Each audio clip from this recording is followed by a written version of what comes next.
Sesungguhnya engkau berasal dari rahasiaku, tidak ada yang tahu kecuali dirimu sendiri. Seperti apa yang dimaksud diri rahasia dan hanya kita yang tahu?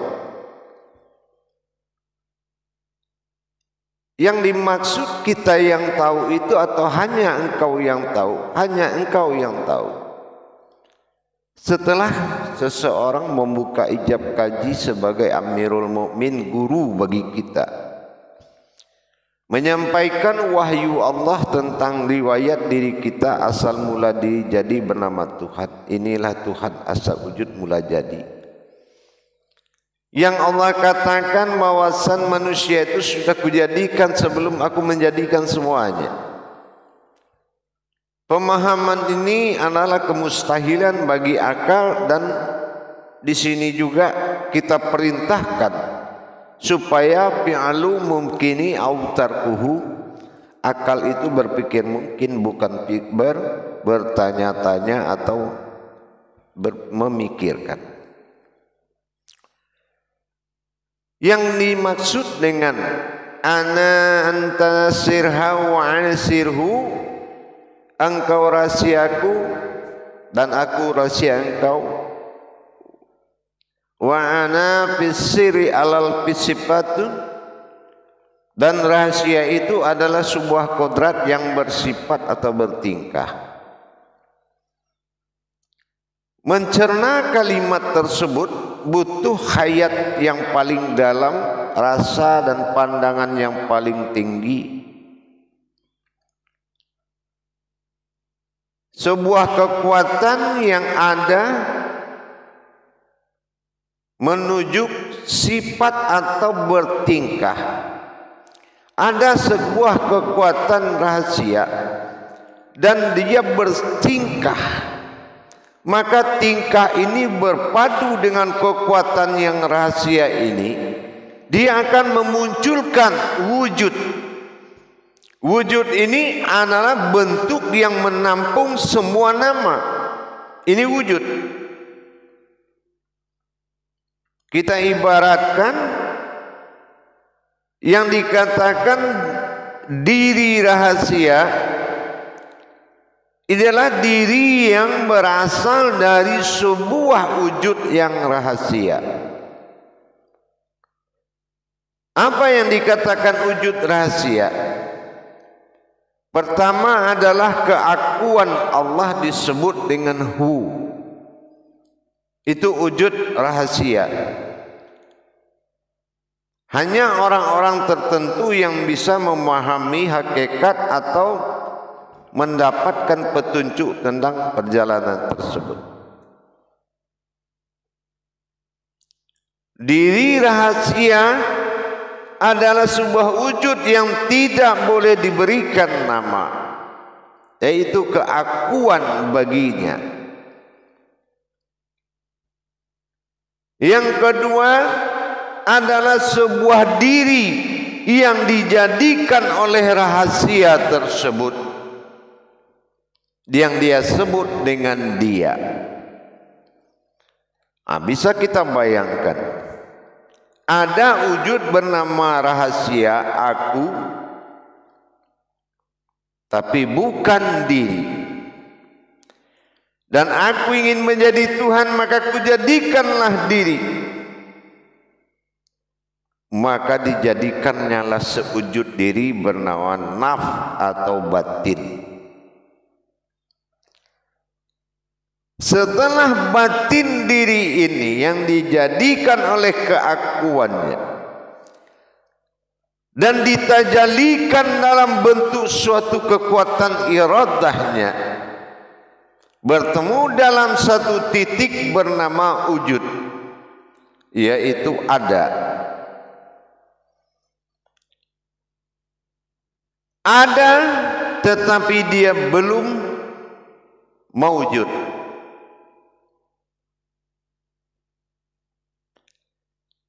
Dasar timbulnya mawujud dari pertemuan dua rahasia tadi Kodrat diri batin yang dia jadikan aku ada, sifat sir yang ada, tidak ada yang menjadikan. Dia sudah ada sebelum semuanya ada.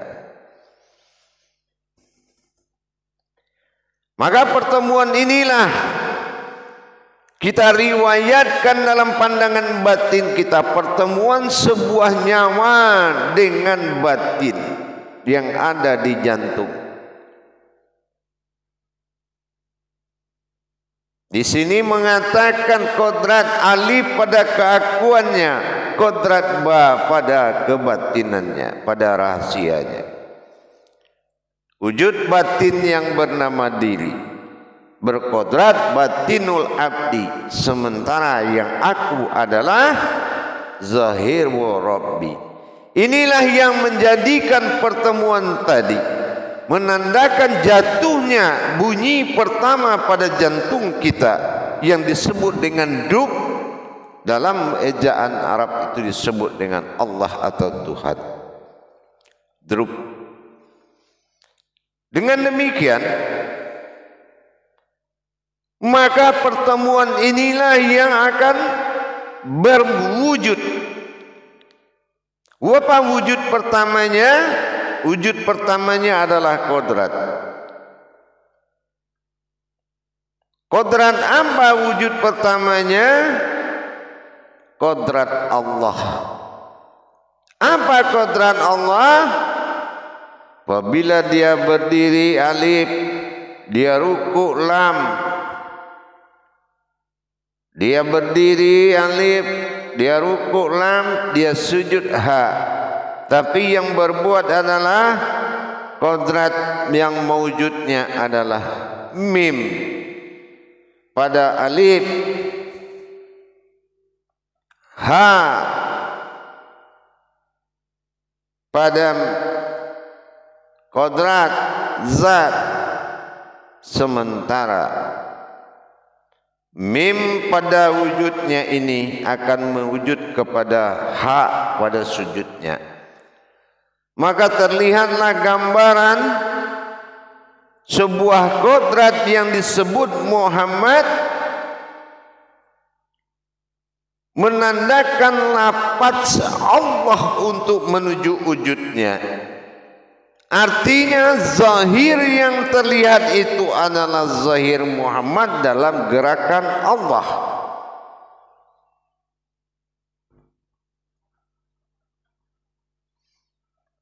Zahir Muhammad dalam gerakan Allah. Tapi wujud ini akan mewujud dalam perumpamaan rupa-rupa. Inilah yang dikatakan alam atau adab. Jadi yang dikatakan diri rahasia itu sudah jelas. Pertemuan batin rahasia yang dikatakan sebuah diri dengan wujud aku rahasia. Pertemuan ini pergeseran, ibaratnya bergesernya kilat dengan lapisan ozon bumi, maka tergetarlah bunyi. Tapi dalam hukum qudsi pandangan, pertemuan dua kodrat menetapkan kezahiran, terlihatnya wujud dua kodrat yang bertemu berupa wujud penampakan mawujud zahirnya Allah. Itulah yang kita pakai selama ini. Ini yang dikatakan diri rahasia yang tidak memiliki asal usul dari langit dan bumi. Inilah yang dikatakan na'an'amta alaihim itu. Aku an batin ta'am itu terlihat, ta'ala itu Tuhan, ihim berupa diri. Inilah batin rahasia Allah yang mewujud. Rahasia Allah yang mewujud pada batin yang terlihat.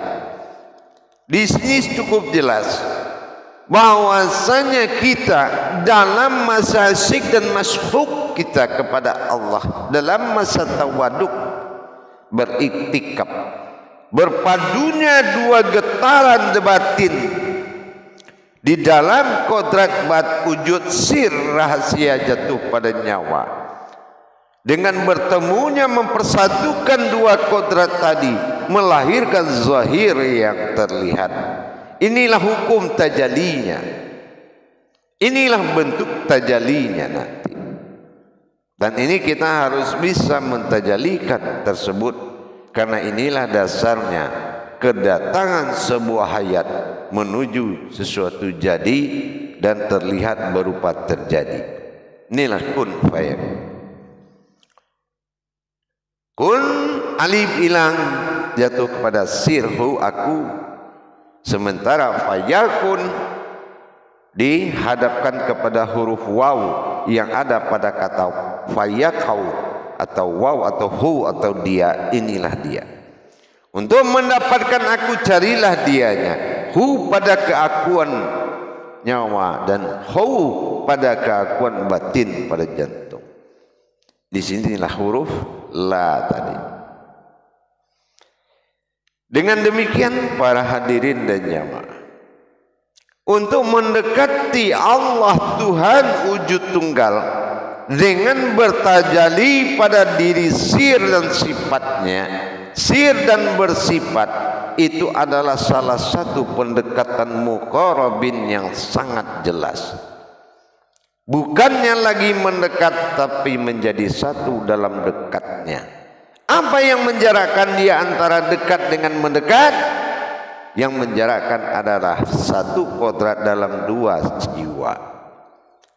Di dalam kodrat yang satu diri rahasia tadi ada dua jiwa yang tertanam di situ, jiwa umat dan jiwa Tuhan. Dan itu tidak bisa dipisahkan. Jiwa tetap satu, tetapi memiliki dua aqaidul iman. Pertama jiwa Tuhan dan dua jiwa umat. Dengan demikian rasa kedekatan kita semakin dekat dengan kita, meningkatkan pengetahuan kerahasiaan atau tauhid siriyah.